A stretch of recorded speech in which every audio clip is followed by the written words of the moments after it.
So this is very important for an organization to study this gap and the reasons behind this gap. Because if you are not going for the reason, then it's worthless to study or it's useless to make such a study.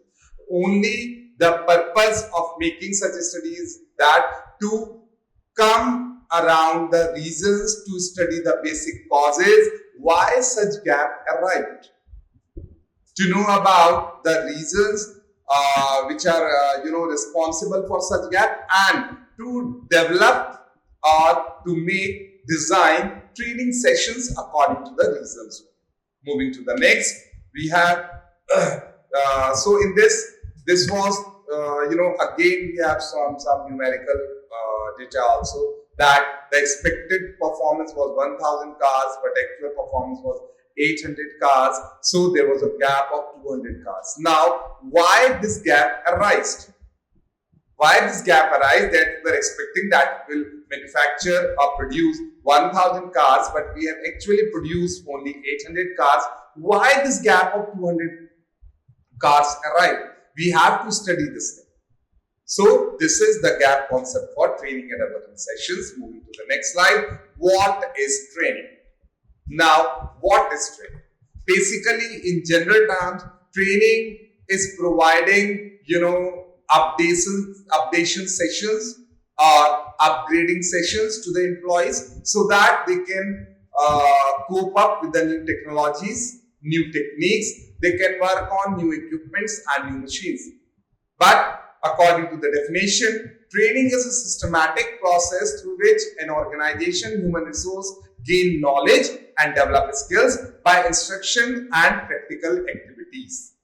The result in improved corporate performance, and this all leads to improve in our corporate performance. So in this definition itself, we have some characteristics of training also, that it is a systematic process. Whenever you are organizing training sessions for your employees, then they should be arranged or organized in a systematic manner so that we can achieve our objective of providing training to the employees. That why we are training our employees, what is the reason behind, what is the purpose. Because until unless, as I told you earlier also, you are not knowing your purpose or objective for any work, then that work is worthless. Because why we set objectives, or why we first of all know about our purpose, so that at the end we can compare or we can analyze that whether we are able to achieve our objectives or not. And if not, then a study can be made that why we are not able to achieve our objectives, what was the reason behind, and that reason should be eliminated so that we can achieve our objectives in the coming future. So first, in this definition, it also depicts a characteristics of training, that it is a systematic process through which the human resource are gaining knowledge. Yes, training sessions are designed or provided to the human resource or employee only with the objective so that they can gain updated and new knowledge as per the requirement of the external environment. And if they have been not provided with such sessions, then it can be a problem for the organization to get updations or to get an updated team and develop skills by instruction and practical activities that result in improved corporate performance. Training sessions are arranged through instructors who provide or who gives instructions to the employees, and they work accordingly as per the instructions. And they also have to go, sometimes they have to go for activities also. Various training activities are conducted, and the training activities help a lot in understanding the practical aspect, because theoretical aspect can be understood through training, through lessons and instructions, but practical aspects need practical knowledge and practical work. They should be provided with practical activities, and those practical activities helps in training the employee and which improve the overall corporate performance. So this is, we can say that this is the objective of training. Improvement in overall corporate performance. Because training sessions are not organized just in a joking manner or just to update, or we can say just to fulfill the legal formalities, just to fulfill the official formalities that yes, we have arranged training sessions. Until unless they are fruitful, until unless they are achieving the objectives or they have achieved the objectives. Because training sessions, the result of training sessions will be depicted in the corporate performance. If the corporate performance improves, or the percentage of profits and we can say efficiency and effectiveness improves, increased, then we can say that training sessions were fruitful. And we are able, or we are, we have provided an appropriate training sessions to our employees because our overall corporate performance has improved.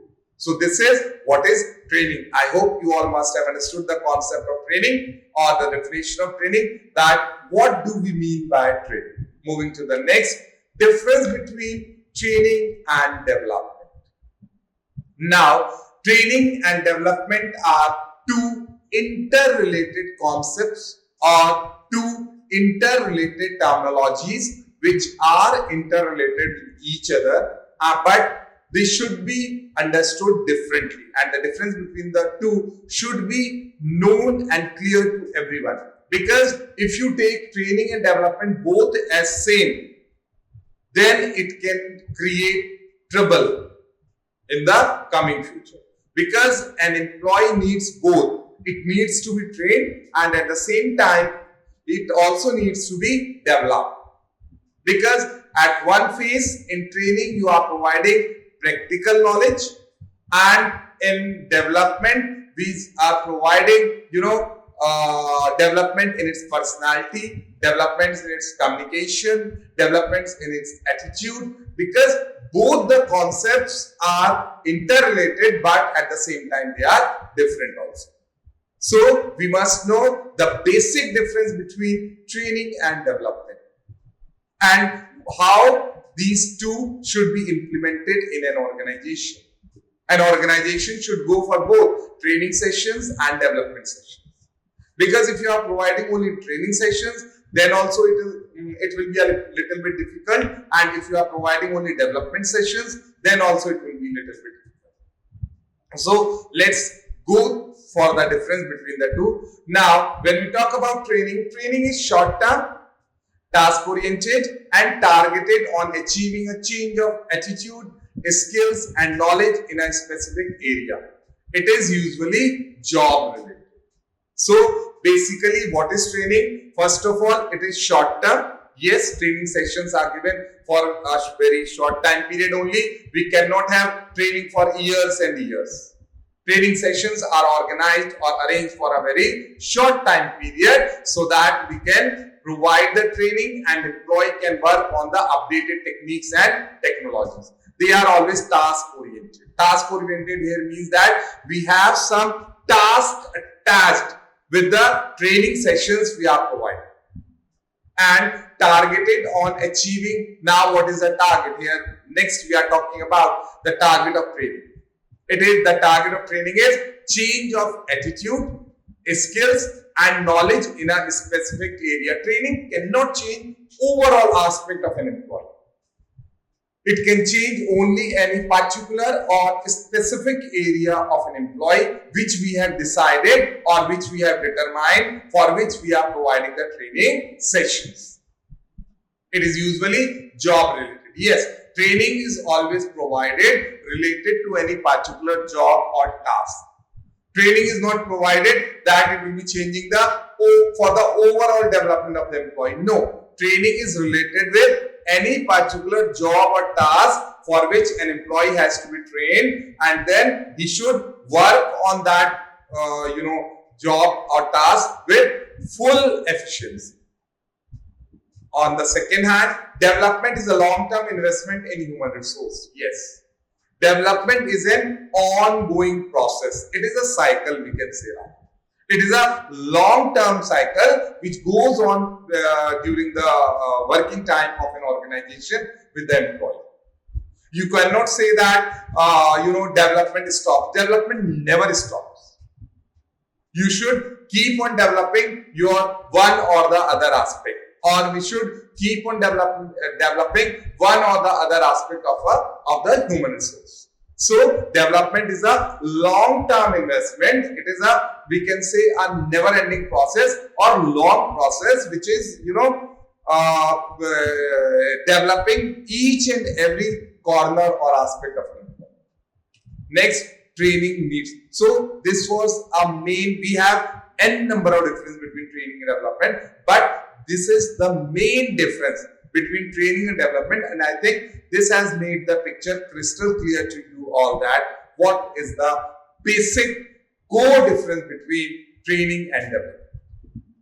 Moving to the next slide, training needs. Why?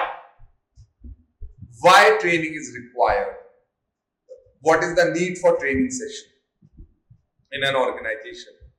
When training is,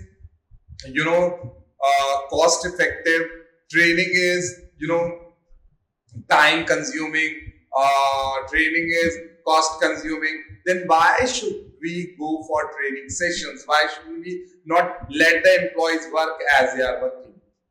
Why? What is the need? Why training sessions are very important? The reason for not making the 1000 cars. So training needs, as I have shown you in the previous slide in this gap concept, that the actual performance expected was 1000 cars, but actually what they have performed was 800 cars. So the gap of 200 cars, arrived the need for training. Because if our actual performance are not meeting our standards, or we can say standard performance, there is a gap between the two, then it means that there is a need for training program. And in this manner, we are studying the training needs, and I have connected with my previous slide with the training gap, that why training is required or needed. Number one, not enough resources, poor machines, poor staff skills. These are the basic,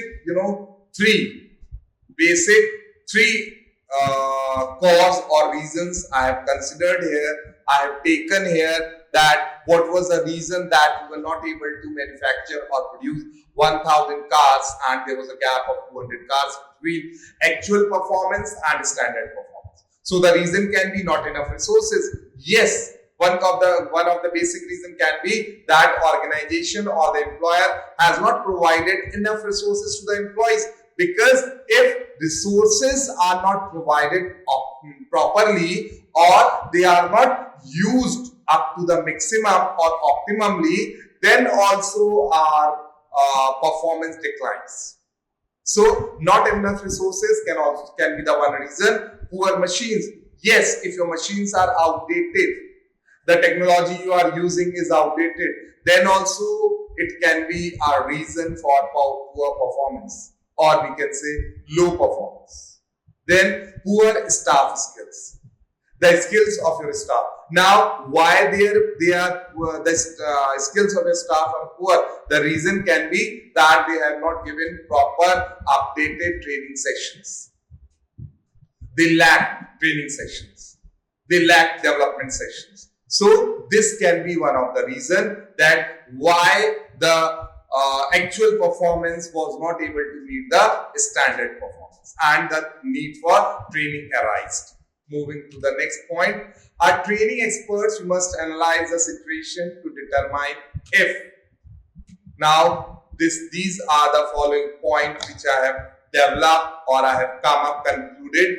As training expert, must analyze the situation to determine. Now, if you are the training expert, then it is your duty that you must analyze the situation to determine if expected results too high, whether the results you are expecting are too high. Because whenever you are deciding your targets, whenever you are deciding your objectives, they must be achievable.